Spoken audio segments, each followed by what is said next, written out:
beautiful souls. It's Lisa here with Authentic Victories, and so excited to be your guide here on this journey to deepen your self love and encourage your personal growth. So, today we're going to create a mindful morning routine that will hopefully set the tone for a day filled with self compassion and positivity. So, grab your favorite morning beverage and let's get started. All right. So, first and foremost, we are going to set the stage for mindfulness. So, before we dive into the routine, let's talk about what mindfulness means. I've talked about it in several videos now, but it's about being present in the moment.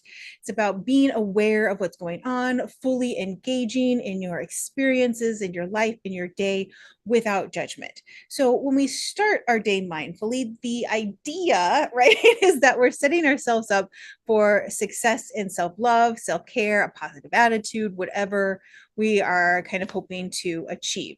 So this might also be a great time for you to sit and decide, why is a morning routine important to you? And maybe it's not. Maybe you sit better with like an evening routine. And I'll be doing a video on an evening routine at some point soon. So make sure you're subscribed for that. But maybe you want to wake up and feel different. Maybe you want to start your day with a different attitude, feeling more positive, feeling more engaged and encouraged. Now, as with all my videos, my quick disclaimer here, there is no one right way to create a morning routine. What I'm going to go over, I don't even do every single day. These sometimes there are things that I pick and choose from the routine based on what I'm listening and learning from my body. So if I wake up and I'm particularly tired in the morning, then maybe it's not the best day for me to wake up and do a workout. Maybe that's a day where I wake up and I journal and I sit and enjoy a beverage. I sit and enjoy my breakfast. I take a little bit more time with the other things that are slower to me. So this is really just about learning and creating what works for you so that you have this whole like buffet of morning routine things that you can pick and choose from based on how you feel that particular day. Because, like I said, I don't do everything every day, but there are parts of this routine that I don't miss. And I think you're going to find that too, that as you start to create your own unique and one of a kind morning routine, you're going to find that there are things that are non negotiable, things that are like, nope, I have to do this every single day because I notice that when I don't, it just makes the rest of my day not work as well as I want it to. So take what works for you, leave what doesn't, add what you need, make it authentically yours. That's what this whole point is, that sometimes we just need that extra boost, that encouragement to get started. And that's why I'm here. I'm just here to give you, like, here's what you could do. Wouldn't this be awesome? And you're like, I want this, this, and this. Perfect. Awesome. Let's go. Okay. So, like I said before, a morning routine is setting the stage for your day. So, it's not just about the actions you take, but the intention behind them. So, we talked about in the last video, mindfulness and meditation, that setting an intention is really important in that, but setting your intention for your morning routine is important as well. So, what do you want to focus more on? Do you want to focus on mindfulness? Do you want to focus on self-care? Do you want to focus on self-love? Do you want to focus on moving your body? That's what I mean by setting your intention. What is the focus of your morning routine? Do you want to wake up with less anxiety, less stress, a little bit more calm? So finding what your intention is behind creating a morning routine. And maybe it's like, my morning is just chaotic and hectic. I just need some order. Awesome. That is a perfectly valid reason as well. All of your reasons are valid.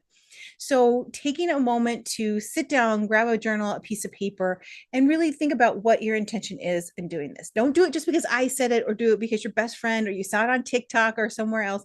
Do it because there's an intention and a purpose for you specifically. And the whole point is to personalize it, because if you're doing my morning routine and you don't like any of it, you'll last a day, if that, right? Here are your tools. Here are your choices. Take what works for you, tweak what doesn't, add what maybe doesn't resonate for me, but would work really well for you.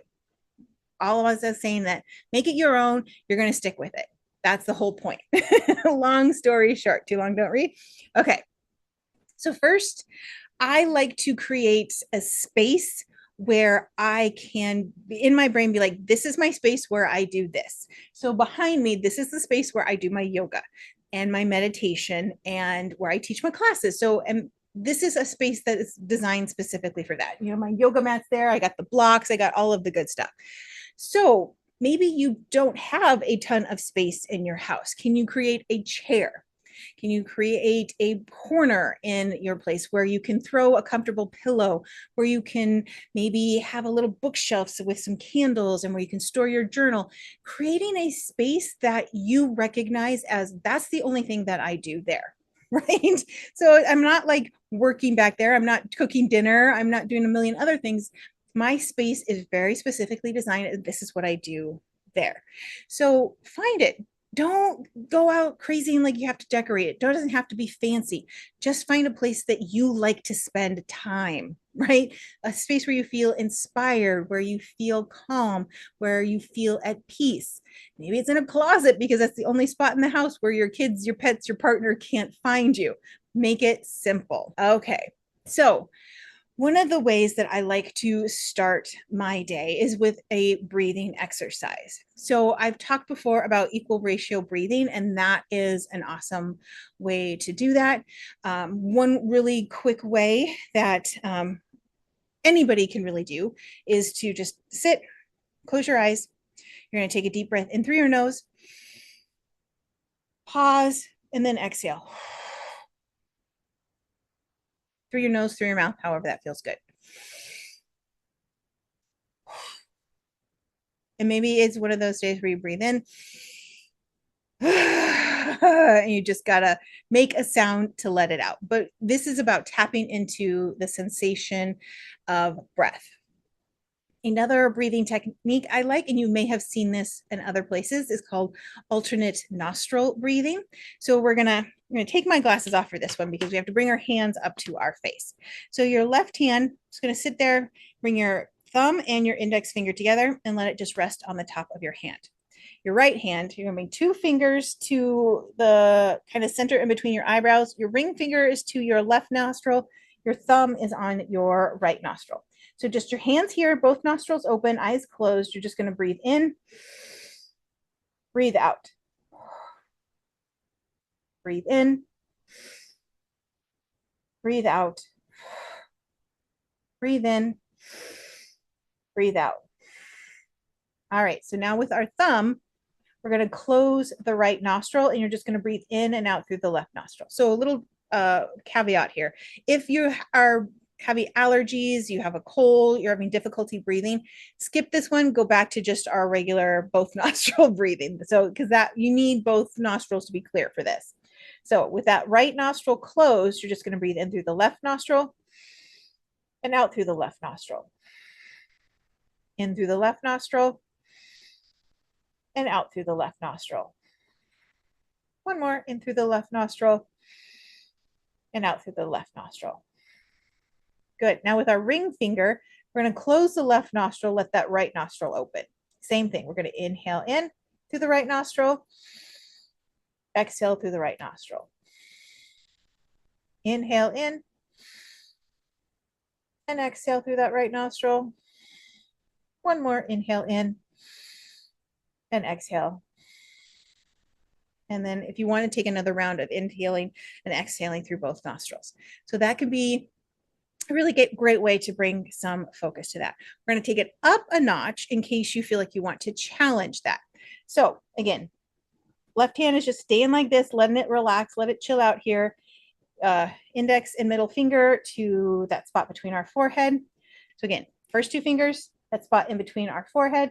Right thumb is going to close that right nostril. We're going to inhale through the left nostril, close the left nostril, and then you're going to exhale through the right. Keeping that right nostril open, you're going to inhale through the right, close the right nostril, exhale through the left. Good. And that's one complete round. And then if you want to do it again, you're going to inhale through the left nostril, close that left nostril, exhale through the right, inhale through the right nostril, close it, exhale through the left. So I take my glasses off because when I have my glasses on, my hands don't do what they're supposed to properly. So that can be a really great way to kind of ground yourself, maybe wake you up a little bit, get the blood flowing, get the air flowing, getting into that space. All right, so moving swiftly into our next possible morning routine activity, and that is gratitude. Now, it can feel kind of like a love hate thing because everybody's like, well, focus on your gratitude, focus on the things that you're grateful for. And yes, 100%, that is a great thing to do. But sometimes it feels like we're supposed to be grateful for everything in our life. And there are just some days where it feels like everything is going wrong. So, taking a moment and take out your journal and find things that you are grateful for, that again, I really love this idea of making things simple. Overcomplicate it because we feel like these routines have to be big and grandiose, but tap into this space of like, oh my gosh, the blankets felt so warm and cozy this morning, or I'm so grateful that my pup came in a little bit earlier and wanted to snuggle, or my best friend or my partner or somebody brought me a mug of coffee and I got to enjoy it in bed. Finding those little things that you can be like, oh, this was such a wonderful way to start my day. And gratitude feels like as a thing, what was a wonderful way to start my day today? What gave me a warm fuzzy so that I could start my day in that mood? Now, yes, you can be grateful for what is in the here and now, but sometimes if we can focus on something that we're looking forward to, I'm like, I am so grateful that tonight we get to have dinner with our best friends. I am really looking forward to this weekend because I get to nap.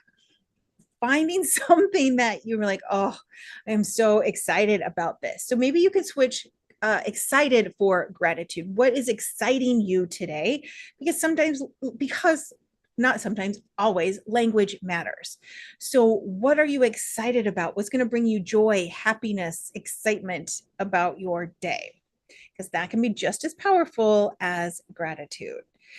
You are going to probably get really tired of me talking about intentions, but I slip on this all the time. So it's just as much a reminder for me as it is a reminder for you all. So when I set, and sometimes I do it when I know that my day is going to be stressful, or I know that I'm just like in a mood already, and I set the intention for my day. Be like, today is going to be a wonderful day. Today is going to be a great day. Today is going to be fine. Sometimes it can be just today is going to be fine. Today is just going to go fast. Maybe that's what it could be. But if you ask yourself, what quality do I want to bring into my day? Or today I'm going to be kind to myself. Today I'm going to have patience for myself. Today I'm going to approach all challenges with courage today. So sometimes just find like, what do I want to be today? What do I want somebody looking back to be like, she was really kind today. She had the patience of a saint today, or whatever it is. But write it down, put it somewhere where you can see it so that when life starts lifing, you have this like, no, my intention today was to be compassionate with myself. I'm going to do that. And sometimes it can be as simple as, at the end of the day, how do I want my day to feel? How do I want to feel about my day? And notice I didn't say accomplish or do. Your feeling at the end of the day is not tied to what you did or didn't do. It's your productivity has no place in this. It's tied to how you have cared for yourself today. So, how do you want to care for yourself today? And at the end of the day, do you want to feel relaxed? Do you want to feel loved? Do you want to feel tired? That can be a really great thing too. So, movement can be a really important part of a morning routine. And it can be simple, it can be complicated. For all my morning worker outers, awesome. I love that for you. I think some people really, that sets a great tone for their day. They feel energized. And for some of us, and myself sometimes included, some days I can get my butt up and out of bed and working out. And some days I'm like, no, we're just going to take it slow. So be sure to check out my channel. I've got some gentle yoga classes out there. some restorative, a whole variety of different classes. So if you're looking for some movement that's gentle, there are usually roughly like 30 to 45 minutes, so nothing too long, something that you could do fairly easy. If you want a full-on yoga class in the morning, remember, this doesn't have to be about intensity. This gentle movement is about connecting lovingly and listening to your body. Okay, so maybe it means taking 5 minutes and stretching in bed. Nice big stretch, do a little child's pose in bed, a little butterfly, some little side stretches. Maybe that's it. Or maybe you get out of bed, do a couple of forward folds, some sun salutations, some big, again, overhead stretches, whatever works for you. What's going to make you feel good and kind of start your day on that positive note and start that reconnecting to your body again after a good night's sleep. So, mindfulness in your morning routine also should extend to how you nourish your body. I'm not a nutritionist, I'm not a dietitian, I'm not any of those things. So, I'm not going to offer you any recipes or nutritional advice. I am a very basic breakfast girl. I do the same breakfast just about every day because I like it, it works for me, and I'm not tired of it yet. So, if you do better at like meal prepping a breakfast because you are on the go, then do that. But it's about eating a breakfast that's going to make you feel good. And that may include a pastry, that may include getting a fancy coffee, that may include a variety of things. This is not a moral judgment on what you eat for breakfast. It's just about feeding your body, like this morning routine is hopefully feeding your spirit, your mind, your soul, all of that good stuff. So the mindfulness part obviously comes in. We're going to eat mindfully, which means slowing down, savoring each bite, enjoying the flavor, the taste, the smell, all of that stuff. Is to be just really present and focused just on eating, not on scrolling your phone, not on watching TV, not on reading anything, but being present in the moment. And I know that that can feel weird. So maybe it's about putting on like some music or maybe even a podcast. But again, these baby steps of, okay, I'm just focusing on this. I'm not going to focus on anything else. Now, I get that that can be a luxury and seem out of the realm of possibility if you are trying to get yourself and a family out the door. But do prioritize eating something that feels good to you and that you love in the morning. It can be as simple as that. Okay. Now, it should be no stranger to anyone who's hung around the channel for any length of time that I love a good affirmation. They can empower and remind us of our worth. So, I am worthy of love and joy. I am enough just as I am. So, affirmations, we always want them to be in the present tense and about us. So, and positive. That's the other thing. So you're like, I am not going to be, we don't want to include the not. We're like, I am, what do you want more of in your life? Now, sometimes affirmations feel really aspirational and what we can't connect to. So creating them in a language that is you and in verbiage that is you. So creating affirmations that you really resonate with will be the ones that stick. So I have a bunch of self-love affirmations on my website. I'll have the link in the description if you're interested in creating your own affirmations, because I think that's a really powerful tool when you can personalize it, there's that word again, to what you actually need. Because again, this is about you. This is not about me. Just because an affirmation works for me may not work for you. So maybe you want them like a little more aggressive, a little bit more sweary, a little bit funnier or punnier, or whatever it wants to be. Finding something that, again, makes you feel good. That's the whole goal of this. I want you to feel good at the end of your morning routine. So, as we start to kind of put a bow on our mindful morning routine, I want you to remember that this is a process. This is not about creating and crafting the perfect morning routine, because there is no perfect morning routine. Some days it will feel easier and you'll want to do everything. And then there are going to be days where you're like, I can do a little stretching before I get out of bed, and that's all I've got the bandwidth for today. Awesome. That's okay. But keep doing it. Even if it's the littlest step, it's still a step. So prioritize doing this for you, because I guarantee you, when you have those down days, even if you've got like one or two like non-negotiables that you do every day, that will stick and that will continue to make you feel better. And it'll continue to show your brain that you do prioritize taking care of yourself. So I hope this routine has helped you learn to embrace your day with love and kindness towards yourself. If you've enjoyed this video, please like, share, subscribe for more content in self-love and personal growth. If you've got any questions about creating a morning routine or a nighttime routine or anything at all, please drop them in the comments so that I can know what our next videos are going to be about. Don't forget to hit that notification bell so that you never miss a moment of this awesome journey that we are traveling together. And I wish you a beautiful day filled with love and mindfulness. And until next time, be kind to yourself today.